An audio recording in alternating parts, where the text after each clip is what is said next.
Number 15. I moved to my dad's when I was 10 and didn't know anyone in the area except for the family my dad was friends with. Single mom with 3 kids. Luckily there was a girl a couple years older than me, 12 at the time I met her, and we got to know each other a little over a couple years. We weren't close, but we ended up having the same friends. One night, my friend Rob was hanging out with her and her younger brother. They happened to be in the house alone because my friend's mom was at work, which is where this gets terrifying and sad. Her mother had been helping this one lady through her work and got to know her fairly well. She found out her sister was in a mental institution and was let out recently. The night Rob is hanging out with my friend, they get a knock on the door. My friend thought it was just her mom. She knocks a certain way when coming in and answered it without thinking. Rob wasn't supposed to be there, and he took off through the window to his house down the road. He never thought twice about it. Wasn't her mom. It was the sister of the lady her mom was helping, and she figured out through talking to the sister where her family lived and her mom's working schedule. She came in, and this is where I don't know details, and I'm glad I don't. My friend's younger brother got away to the neighbors to call the police. The lady brutally murdered my friend a week from Christmas, decapitated her and left her body naked in a bathtub, hit her head. They had to look through the presents, and I don't know where they found it, but they did. I wasn't allowed to go to her funeral. Number 14. I have a few paranormal events that happened all throughout my life. Most of them are pretty tame, but there is one that got to me and still sticks with me today. About 4 years ago, I was ending my freshman year at college. I had lived in the dorms with a kick-ass roommate and pretty much had a great experience altogether. Towards the end of my last semester, something seemed different in the hallway of the dorms. We were all still our lively selves, but just walking into the dorms would give you this massive feeling of dread. We all wrote it off as the stress of the finals approaching, but it just felt off. Well, one night after studying, I decided to hit the shower so I can just wake up and make my way to class in a few hours. I'm all alone in the bathroom gearing up to go shower. I throw my change of clothes on the right side sink so that way I can reach around the stall and grab them. Once I set my stuff down, I happen to look up into the mirror and I can see in the distance something shimmering inside the shower stall. As I look at it, I notice that it gets slowly closer, like it's jumping from the furthermost layer to the next layer closer. I'm kind of unsettled, but I don't think much of it other than me coming down from a massive Red Bull and caffeine kick. But it starts transitioning faster. As it gets closer, I can start making out details, but nothing vivid or striking. It's just a dark mass that looks like it's covered in hair. It's just a dark mass that looks like it's covered in hair. At this point, I'm freaking out hardcore since this thing is getting closer in the mirror, and I'm pretty much frozen to this one spot. As it gets to the 4th layer, I get the closest look at this thing I'll ever get, and I regret every minute of it. It wasn't hair, but some kind of long flowing veil. You could see through it partially, but from the torso down it was just solid black, and the face, I can't describe it. It was clearly human, but at the same time it was so far removed. There were eyes. They were black but definitely glowing somehow. I only saw this for maybe a second at the most, but it's burned into my mind forever. Then the lights cut out, and I hear the door slam. It's pitch black in the bathroom, so I can't see this thing anymore. I go to open the door, but it won't budge. And then this intense smell of blood hits me out of nowhere, and that's all I remember. I woke up later in the hospital. From what my RA claims, he was on his way to use the bathroom sometime after this happened, where he found me in the shower stall with my shirt covered in blood from a massive nosebleed. He tried asking me what happened, and according to him, all I could respond with was "it saw me," and I started freaking out. So he calls an ambulance and they get me to a hospital. All the while I'm apparently freaking out, so they sedate me to calm me down. I'm coming to around the time my parents show up, worried sick of course. I asked them what happened, and according to doctors they believe I had a seizure. However, they ran CAT scans soon after I was cooperative enough to do so, and found no sign of any seizure occurring. Not to mention epilepsy does not run in my family at all. To this day, I still can't bring myself to look into a mirror for more than a minute, and just being stuck in a room with one for an extended period of time will cause me to break down. I've been to therapy going on 3 years because of this, and I've talked to countless religious leaders who, besides giving me the general, well, you should turn to God in times like these talks, don't recognize that kind of pattern as anything demonic or evil. And the strangest thing is that before the accident, there were no actual claims of activity in those dorms, and since I left, there hasn't been any either. It was just this one isolated incident. Number 13. I was once featured in a St. Jude's survival newsletter when I was about 5 years old in the early 90s. This newsletter went out across the country and apparently into Canada. There was this guy named Mitchell that called my family up out of the blue because he had read my cancer survival story. He lived somewhere in Canada and claimed to be this big-time Christian and wanted to talk to me about God in prayer. My mom let him talk to me for whatever reason, and the guy actually just wanted to talk to me about Elf. This Canadian dude named Mitchell was obsessed with Elf and somehow got a hold of our mailing address and sent me tons of Elf merchandise, coloring books, pencils, Elf everything. For some reason, my parents let him talk to me whenever he would call because they bought into his God stuff and liked how he sent me Elf crap. This went on and off for about a year until he asked me if I had ever heard of John Wayne Gacy, the serial killer who dressed as Pogo the Clown and lured boys to his house where they were tortured before being murdered and buried in his crawl space. He told me who he was and that he had escaped him when Gacy tried kidnapping him when he was a kid. He told me I should tell my parents that they shouldn't trust strangers because you never know who they could really be talking to. I remember he didn't sound menacing when he said it, just matter of fact. Of course my parents freaked when I told them, and they changed numbers and called the police. They never really did anything since the guy did live in Canada by all accounts and hadn't really threatened me. Also keep in mind Mitchell somehow had our mailing address and knew exactly where we lived. We had plans on moving soon anyway though. Fast forward 10 years to about 2001. We live in a new house, a new state, everything unlisted. I'm now 15. What did we get in the mail? Yep, you guessed it, a fucking Elf coloring book. Number 12. When I was 9, my parents split up, and my dad rented a house in a pretty isolated part of town. Surrounded by woods, couldn't see any neighbors. It was in a nice area, especially for kids. An old friend of his lived in the basement apartment. He was kind of a weird guy, super neckbeard, into mystic shit, and hit on my mom constantly when she and my dad were still together. Upstairs, my dad lived with Big Frank, a big teddy bear Viking guy who loved me and my little brother, and Barney, a very religious stagehand who also liked my brother and me a lot. For a while, when my brother and I came to visit, everything was cool. We'd run around into the woods and play games and stay up late and eat junk food. Slowly, I started to feel more and more creeped out whenever we were there. I'd run to my bed after turning the lights out, because every child knows the bed is the only place where you're safe. I constantly felt like there was something there. One night, my brother told me his closet door opened in the middle of the night.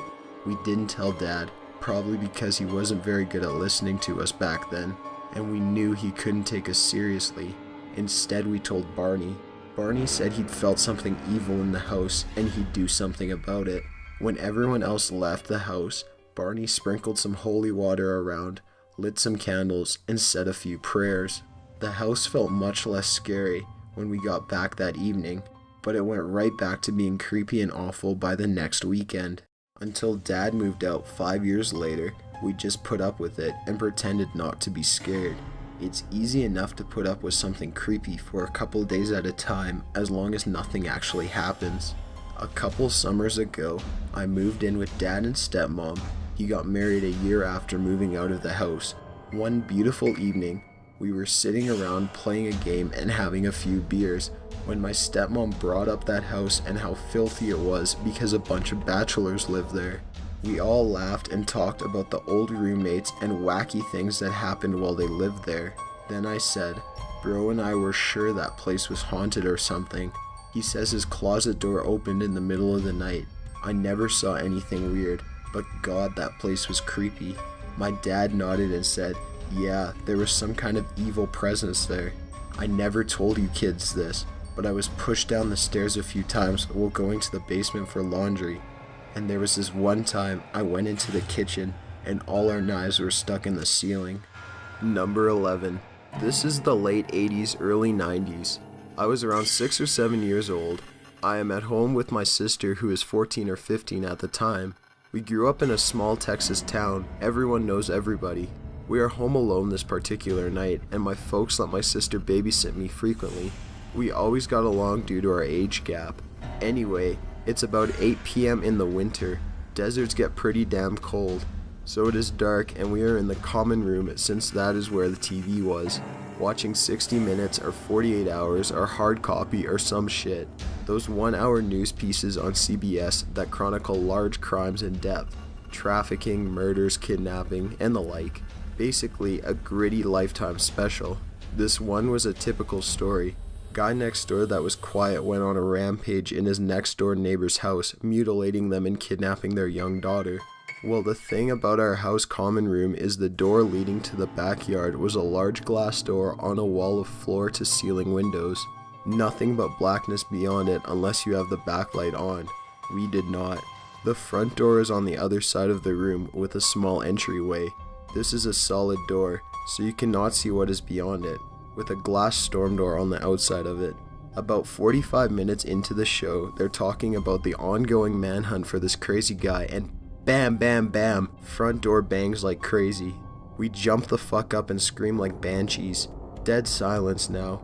The only lights on in the house are the kitchen down the hall from the common room we are in, and the light from the TV. We start thinking something on the porch, we had planters and a rocking chair out there, had simply blown against the door. This was West Texas, crazy strong winds out that way. Well, a minute of silence and us holding each other post-adrenaline overdose passes. Just when we're about to declare everything is safe, we hear the storm door on the outside of our front door close. Fuck. Someone had to open that door to be able to bang on the front door like that. We were both frozen in the middle of the room on the floor where we had been watching TV. My sister crawls over to the TV and turns it off. It was an old TV, so you had to turn that metal dial to switch it off, which made a mildly loud thunk. Now it's just us in a room dimly lit by the kitchen light down the hall. I do not remember how much time passed with me frozen and my sister still crouched by the now off TV, but we kept making eye contact and then looking at the front door. I remember this part vividly. We hear and I see the back door knob turn. It was locked on the knob, but not deadbolted. It rattles slightly as if someone is gently trying the handle. Neither of us make a sound. We even held our breath. Then bam, bam, bam, bam! Loud as hell, someone is trying to force the door open just by jerking it back and forth. The whole wall of windows is vibrating violently. My sister flips her shit and screams bloody murder. I'm still frozen on the floor. She gets up and basically drags me into her bedroom, slams the door, throws her mattress and anything she can in front of it. Thankfully, she had remembered the phone. One of those ungodly heavy, beige, plastic, long metal antenna portable phones. We still had to direct dial the sheriff there, and in her panic didn't remember the number. She just hit redial on the phone. It was one of her friends, and she tells them in broken gasps that someone is trying to get into our house and needs to get there right fucking now. The profanity sticks out here more than anything else. Who knows? Young brain. I am curled up on the floor and cannot stop shaking. We don't hear anything else until we see the headlights of my sister's friends and her parents driving up to the house. We did not find out who was at the door or why. There were no signs of anything happening, but a couple of scuff marks on the bottom of the back door that we could not remember if they were there beforehand or not. Nothing like this has happened to me or her since, but for damn sure we never forgot to lock the door after that. Number 10. About 4 years ago, I was sleeping and woke up randomly to see a person standing next to my bed. This person was clearly female. but very petite, perhaps a teenager or just tiny in stature. She was facing away from me and had her shoulder cocked up to her cheek, like the way you sometimes see people holding phones. Her hair was in a low ponytail. There was nothing surreal or ghostly about her. She appeared exactly as you would imagine a person would if you were to waken in a dark room, somewhat illuminated by moonlight. There was no mistaking the fact that someone was standing only a couple of feet away from my bed. I jolted upright immediately. Shock is putting it mildly. I remember my heart was pounding, pounding, pounding. The worst part about it was, she heard me sit up and reacted, turning her crooked head around to face me, as if equally surprised to see me as I was her. I was so scared I actually closed my eyes, like they do in movies, thinking that when I opened them, she'd be gone and I would chalk it up to some kind of half-dreaming state. Nope. She was still there, staring at me. I started to fumble for the lamp on my nightstand. It felt like goddamn forever. I couldn't take my eyes off of her. I was so nervous that the noise would further prompt her to come towards me or something. When I finally switched it on, she was gone. Number 9. Me and my friends were driving home from a show we all went to. This was about 7 years ago or so in the Cerritos area. There's an elementary school there, I think on 186th. I forgot what it's called. Anyway, we drove by a local elementary school, all of us joking and laughing or whatever 16-year-olds do, and my friend's girlfriend looks over at the playground in the school, screamed, and refused to talk to anyone for a few hours. We asked her what was wrong, what she saw, what happened, but nothing would make her tell us. We all thought she saw someone on the playground or a dead body or something. All of us knew that she was seriously spooked. As backstory, I should add that she's sensitive to paranormal happenings. I should also add that I don't really believe in ghosts or the like, but whatever. She would have doors fly open at her old house, clothes hangers fly off the rail, cups fall over and then right themselves multiple times. Just crazy shit. Anyway, she eventually told her boyfriend what she had seen. She said she had briefly seen a bunch of blood-covered people walking around the playground aimlessly. I immediately started blaming exhaustion, as it was around 2 a.m. when we drove by. We looked it up later, and it turns out a plane had crashed into the school in the late 80s, and a lot of people had died. Number 8. I worked in a nursing home as an aide in the hospice unit. One night, I had 3 patients trying to die, and my job was to ensure that they were comfortable. The girls that worked the floor with me at night were awesome. We would always try to make each other laugh and get through the night as best as we could. I was known for scaring girls. Sometimes I'd hide in the closet of a room where someone had recently died. Their bodies and belongings were long gone in the empty room, and I'd press the call light and wait.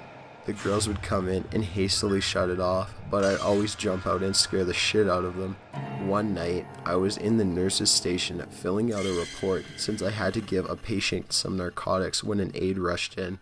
She swore that she saw my shadow on the wall as if I was hiding, trying to scare her, but then she heard me laugh in the nurse's station. I decided to check it out since there wasn't supposed to be anyone on that floor. As I walked over to the wall, I stood where the light would have created my shadow, and there was nothing. I laughed it off until the CNA started shrieking, and I turned around and a shadow seamlessly rose up to the wall from the ground out of nothing.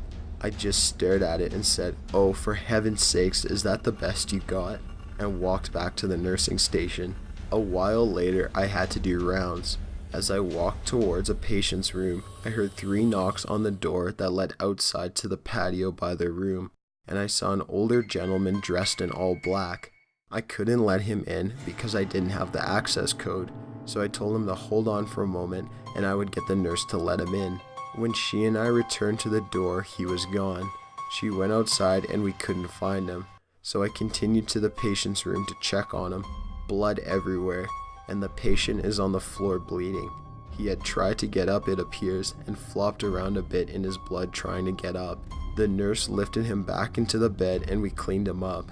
There was nothing else we could do as he was DNR besides make sure he was comfortable. I went to my next patient's room and bam, dead. He had suddenly stopped breathing. I rushed to get the nurse and pulled his file. DNR also. We called the morgue and his family while I cleaned his body with an aide. I go to check on the patient that fell. Vitals every 15 minutes for a non-witness fall, and he's dead. I get the nurse. She's frustrated because this takes 2 aides off her floor to care for the deceased and lots of paperwork for her. As I'm walking down the hall for linens, I see the old man I originally saw outside walking past the nurse's station, and he whispered, "One more, Jack Maya, then I'm done for the night. Just one more." I jumped because his whispers were so eerie, and I run to the direction he was going. A patient's room door slammed shut. When I ran in, she looked directly at me and took her last breath and died, her eyes still staring directly at me. For some reason, I remember her window being opened and how odd it was. I ran to the window and didn't see anything and slammed it shut. Checked the woman for a pulse and found nothing.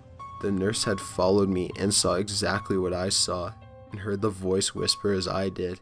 She was coming around the corner and swore she saw the man, then me jump up and run after him. And like me, saw the patient's room door slam shut before I could get in there. When I had turned around, I saw the nurse standing in the door, and she could only say, "I fucking saw it too. Oh my god, I fucking saw it too."